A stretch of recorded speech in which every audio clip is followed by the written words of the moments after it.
Lemano an bɛ aw fo k'aw koɲuman da aw ka don o don timinadiya kosɔn aw minnu tɛ sɛgɛn n'aw tɛ ɲinɛ k'an lajɛ walasa k'aw kunnafoni Didi Media sanfɛ an k'aw ma k'aw dan se dɔgɔkun kibaruw kɛnɛ kan.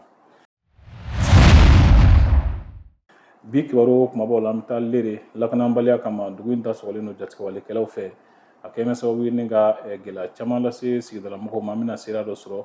o lakanako kelen ninnu siratigɛla i b'a ye k'a fɔ fɛɛrɛ dɔw bɛ sen na walasa ka sigidalamɔgɔw sen don lakana sabatili baara la ladala ɲɛmɔgɔ ni diinɛ ɲɛmɔgɔw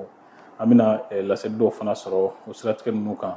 kibaru wɛrɛw bɛna fara o kan ni k'o ka tulo garisɛgɛ bi dɔgɔkun kibaruw kɛnɛ kan.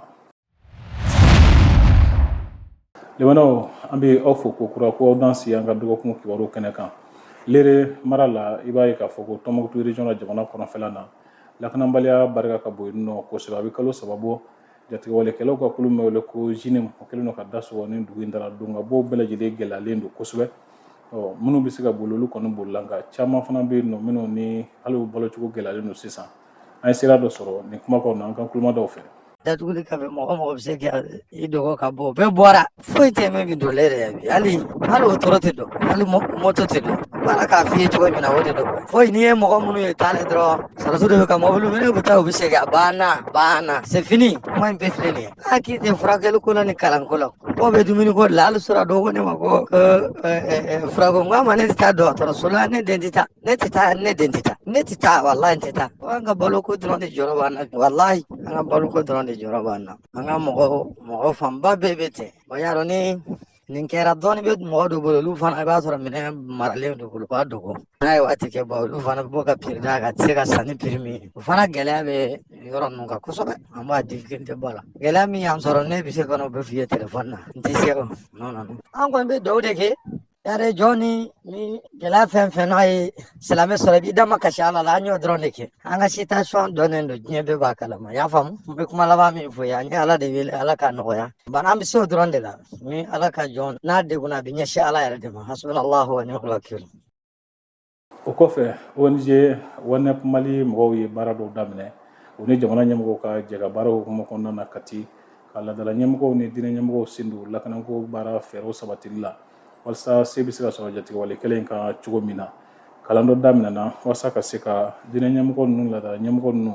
ka se k'a to ka se ka fɛɛrɛ jɔnjɔn dɔw dɔn ani ka taabolo dɔw faamu min b'a to u bɛ se k'u sen don lakanako fɛɛrɛw sabatili la WANEP Mali ɲɛmɔgɔba ye Mahamadi Togola ye ale ye min fɔ an ye baaraw hukumu kɔnɔna na an k'olu lajɛ ni jaw la. An filɛ nin ye Kati komi a y'a ye cogo min na comité consultatif de sécurité ale lancera préfet fɛ comité consultatif sécurité ye jɛkulu ye ni a bɛ don processus min kɔnɔ n'an k'o ma ko réforme secteur la sécurité an ka jamana ɲɛmɔgɔw y'a laɲini ka ɲɛnɛmaya don an ka lakana taabolo la ka se ka fanga don an ka défense minɛnw na ka se ka an ka sécurité taabolo la ɲɛnɛmaya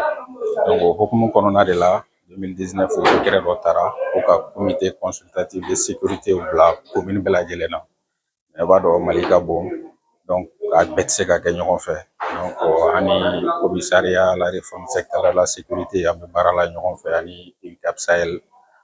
ka commune dɔw sugandi ala y'a kɛ nin wagati in na commune 12 olu sugandira comité kan ka bila yɔrɔ min na comité baara tɛ se ka daminɛ n'a ma lancer o lancement de y'an réuni bi Kati o de y'an se yan nɔ comité lancera mais lanceli dɔrɔn tɛ parce que n'i ko k'i y'a lancer k'u ka baara kɛ baara tɛ se ka kɛ ni baarakɛminɛnw tɛ o baarakɛminɛnw kun fɔlɔ ye jumɛn o ye formation ye ka se ka kalansenw don comité membre bɛɛ kɔrɔ mun b'a to baara mun u ka baara ye mun ye u ka se k'a faamu mun b'a to objectif minnu ye laɲiniw ye olu ka se ka sabati donc o lancement kɛra ni Ala sɔnna ma an bɛna formation daminɛ tile 2 formation o formation bɛ tali kɛ baara yɛrɛ rôle responsabilité u ka rôle n'u ka mission ye jumɛn ye ani sécurité réforme secteur la sécurité yɛrɛ ye mun ye an bɛna hakilina falen kɛ mun ye mun b'a to ni tile 2 baara in banna comité bɛ se k'a ka baara daminɛ comité ka mission yɛrɛ ye mun ye kalo o kalo u bɛ fara ɲɔgɔn kan ka se ka réfléchir gɛlɛya minnu bɛ lakana kɔnɔna na u ka sigida la ka se ka réfléchir o kan solution minnu bɛ se ka sɔrɔ Kati commune yɛrɛ kɔnɔna na u b'olu proposer ni solution minnu bɛ tɛmɛ Kati compétence kan u bɛ lase faamaw ma sanfɛ donc globalement o de ye laɲini o de y'an se yan bi Kati. Kati préfet Aruna Jara ye ale ka faamuli la wasa lakanako ka se ka kɛ ko sabatiden ye jɔnjɔn an ka sigidaw kɔnɔna na fɔ laadala ɲɛmɔgɔw ka se ka sen don baaraw la an ka siraw fana lajɛ nin jaw la. Finitigiw kungo olu kungo don deja a ka kɛ bɛɛ lajɛlen kungo ye bari an ye jateminɛw fana kɛ i b'a sɔrɔ mɔgɔw bɛ siran ɲɔgɔn ɲɛ mɔgɔw bɛ siran finitigiw ɲɛ anw minnu ye mali kɔnɔna kɛ dɔn an y'a jateminɛ n'a fɔra ala ni lakana min yɔrɔ dɔ la mɔgɔw bɛ siran ka taa fɔ finitigiw pour que dɔw yɛrɛ ka n'i minɛ k'a fɔ k'i ye lakana i fana ye bamaci dɔ ye donc o jateminɛw de kɛra pour que k'olu fɛn ninnu bɛɛ bɔ yen ka danaya sabati finitigiw ni dugudenw yɛrɛ cɛ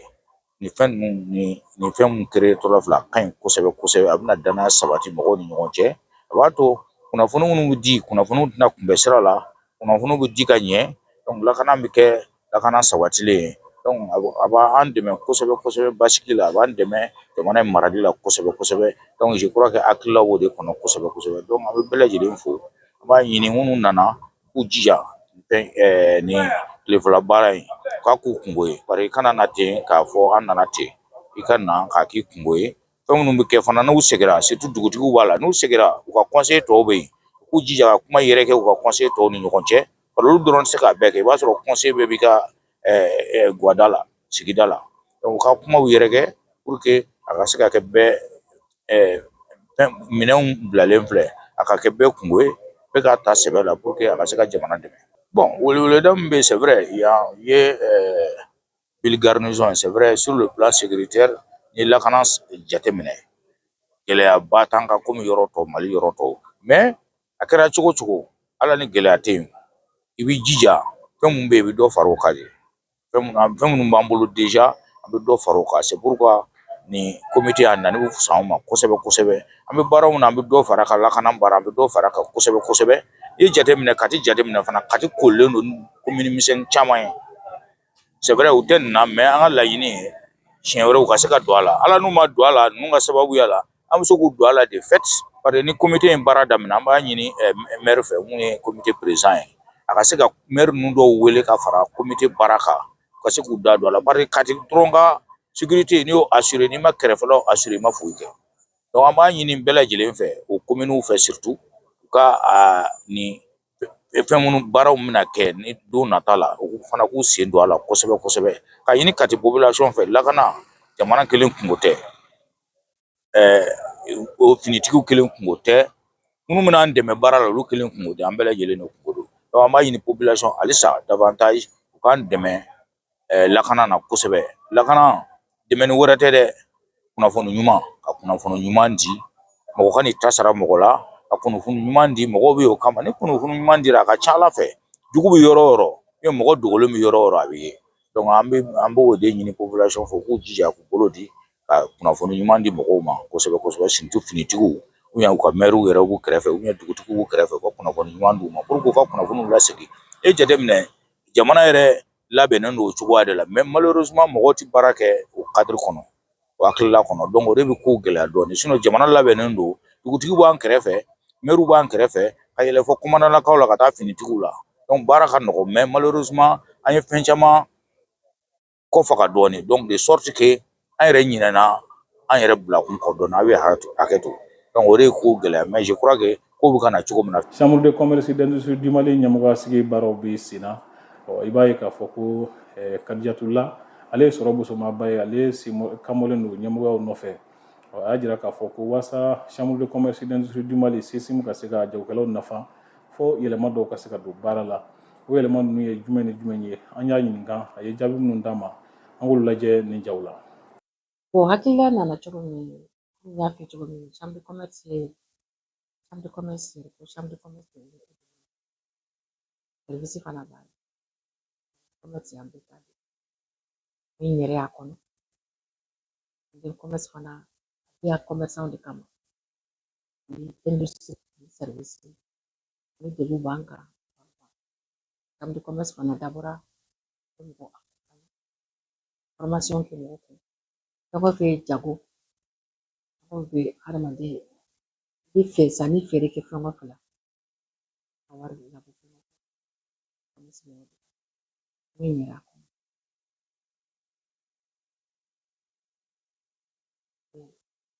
n ye degun caman sɔrɔ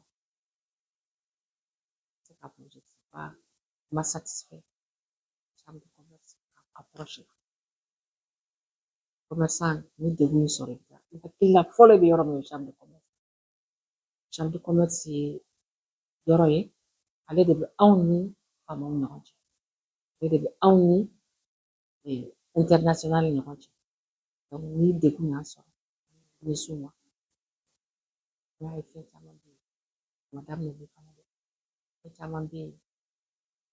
a t'a sira kan ne yɛrɛ bɛ n kun don a kɔnɔ k'a lajɛ ka na ni yɛlɛma mun ye mɔgɔ caman tɛ chambre de commerce valeur commerçant ni service t'a dɔn yɛrɛ nafa jumɛn b'a kan parce que an bɛ reformation kɛ ka mɔgɔw kalan u k'a dɔn yɛrɛ chambre ye mun fana n'i tɛ fɛn min dɔn i tɛ gɛrɛ a la i ka nafa dɔn i b'a dɔn adamaden i b'i ŋaniya ta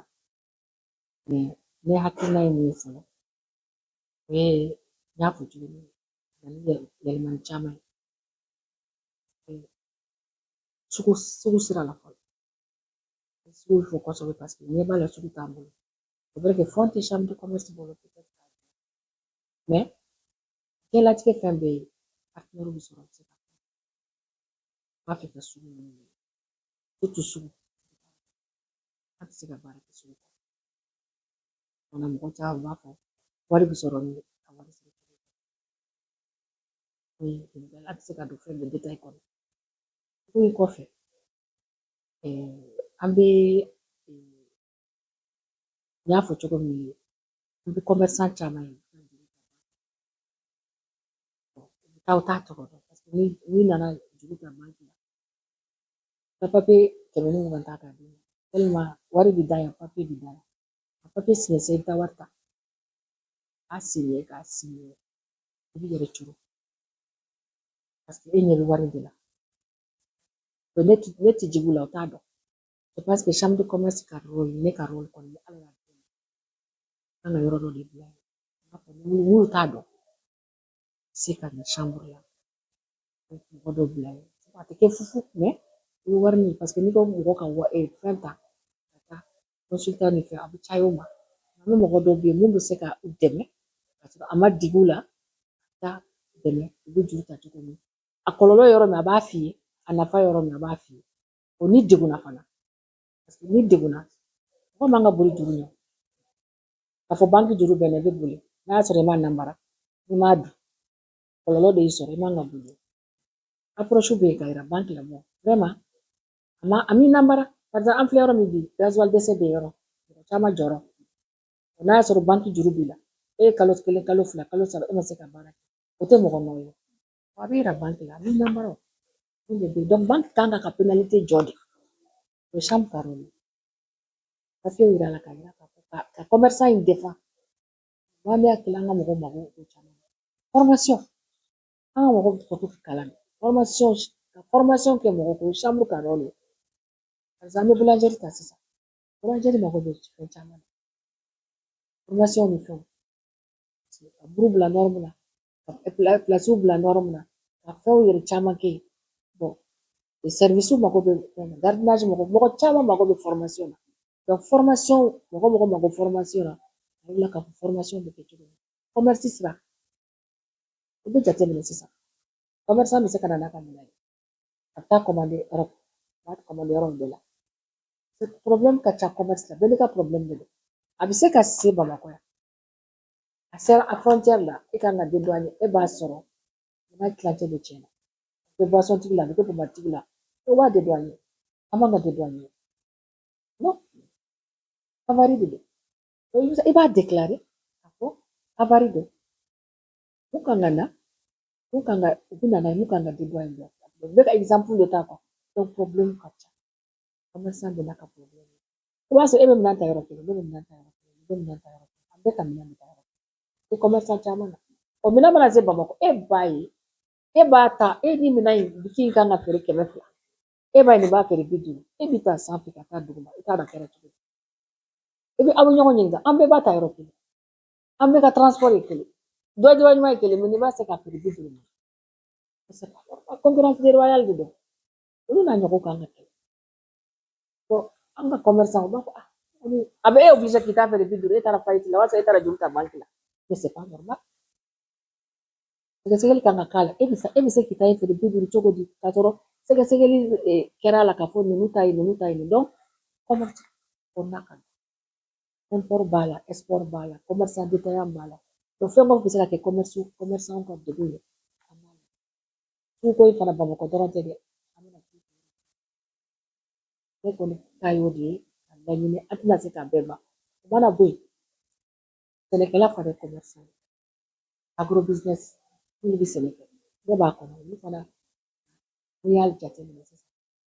fɛn caman bɛ yen a bɛ se ka bayɛlɛma Mali la caman caman k'a sɔrɔ an ma taa usine babaw ta an ka nɛgɛdilannaw caman bɛ sugunɛ kura la u bɛ se ka fɛn caman dilan usine high tech tubabu ko high tech fɛn low tech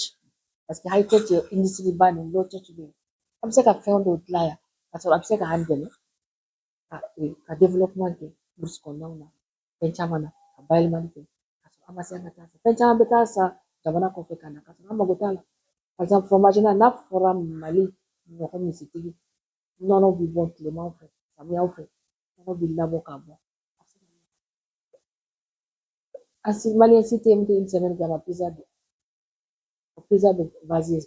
base ye fromage de ne yɛrɛ bɛ fromage importer ne na ni fromage hakɛ min ye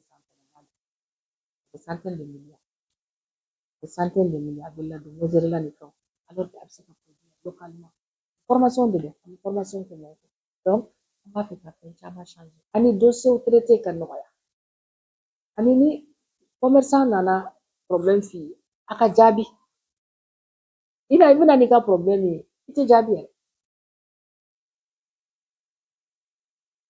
n'i ko k'i bɛ kɛ responsabilité i bɛ fɛn responsabilité n'a i yeli ka gɛlɛn ou chaque fois i bɛ répondre kan i kan ka ye t'i ye a bɛ se ni kuma fɔ ko la se lamɔ na mais c'est pas normal quand tu deviens responsable n'i ye fɛn responsabilité ta k'a fɔ i bɛ k'a ɲɛmɔgɔ ye i b'a suivi de i ka baara ka ca an bɛ baarakɛlaw baara b'i bolo i bɛ baara suivi n'i ye responsabilité ta mun na i kana o fana négliger parce que mɔgɔw de ye kan ta k'a d'i ma mɔgɔw de y'a ta ka jigi ta ka da i kan mais i tɛ sɔrɔ i y'o bɛ répondre kan ou bien aw tɛ sɔrɔ i nana i bɛ chambre baarakɛlaw kɔni sɔrɔ yen u b'i jaabi mais résultat en tout cas moi j'ai jamais été satisfait moi j'ai amené beaucoup de dossiers ne taara dossier caman de chambre la mais jamais j'ai été satisfait dossier foyi tɛ n satisfaire ma tɛ tɔw la ne ye mun jagolakɛlaw fɛ u ka voter papier bɛ minnu bolo ani n bɛ mun ɲini jagolakɛlaw fɛ jagokɛlaw bɛ u ka document commerce document u b'a négliger parce que investisseur an bɛ taa ɲini an bɛ na n'a ye d'i ma an bɛ na ni investisseur parce que alhamdulilah an bɛ se ka taa investisseur ta ka na mais n'i y'a mɛn a bɛ komi mobili boli n'i y'a mɛn mobili boli ko permis de b'i bolo Mali jagokɛlaw caman b'a fɔ k'u ye jagokɛlaw ye papier t'u bolo papier ta ka jamana ka hakɛ d'a ma papier t'a la anw fana b'u dɛmɛ ala y'a d'a ma ni ala y'a dɔn an garisɛgɛ la an b'u dɛmɛ i bɛ mɔgɔ den papier bɛ mun bolo de donc ne bɛ mun ɲini Mali jagokɛlaw fɛ u ka kɛ norme la n donnen chambre kɔnɔ ne yɛrɛ b'i yɛlɛ kuwa k'a ye k'a fɔ adamaden bɛ se ka n donnen chambre élection la n ma don chambre kɔnɔ fɔlɔ dɛ n donnen élection de la c'est vrai alhamdulilayi section dɔw bɛ yen parce que ni anw ka baara lajɛ anw minnu exportateur la anw tɛ se ka baara kɛ ni papier tɛ parce que n'i bɛ papier n'i bɛ exportation kɛ i bɛ taa intention levé i tɛ ka patente sara patente sarali de bɛ se ka import export papier fɛn d'i ma intention d'i ma i ka se ka bɔ n'a ye anw ka côté la komi anw ka baara don anw b'a sara mais n ye mɔgɔ caman fana ye papier yɛrɛ t'u bolo i b'u ka bitigiw falen marchandise la papier a ye n dabali ban comment tu peux te dire commerçant papier t'i bolo o papier ka papier ta papier ye fɛn caman ye a bɛ jamana dɛmɛ fɔlɔ jamana dɛmɛ parce que jamana mago bɛ impôt la k'u ka baara kɛ n'a ye a bɛ e yɛrɛ dɛmɛ fɛn caman bɛ yen bi mɔgɔ caman b'a fɛ ka voter i tɛ se ka voter dɛ caman fana papier b'u bolo alhamdulilayi ne ye mun jagolakɛlaw fɛ papier bɛ minnu bolo u ka bɔ u ka voter chambre commerce y'u ta de ye u ka bɔ u ka gɛrɛ chambre de commerce la u ka se ka chambre de commerce yɛrɛ dɔn yɛlɛmani fana bɛ ala de bolo an bɛ yɛlɛmani bɛ ala de bolo bɛɛ ba anw yɛrɛ de bolo Parce que ni tant que i ma gɛrɛ fɛn na ka yɛlɛma a tɛ se ka yɛlɛma. Ka weleli y'o de ye. Donc n'i y'a mɛn foire an bɛ taa foire international la an bɛ taa yɔrɔ caman ninnu na a bɛ papier de donc ka papier ta an fana seko daba ye min ye Ala y'a k'an ma an b'o kɛ anw yɛrɛ b'o degun de kɔnɔ.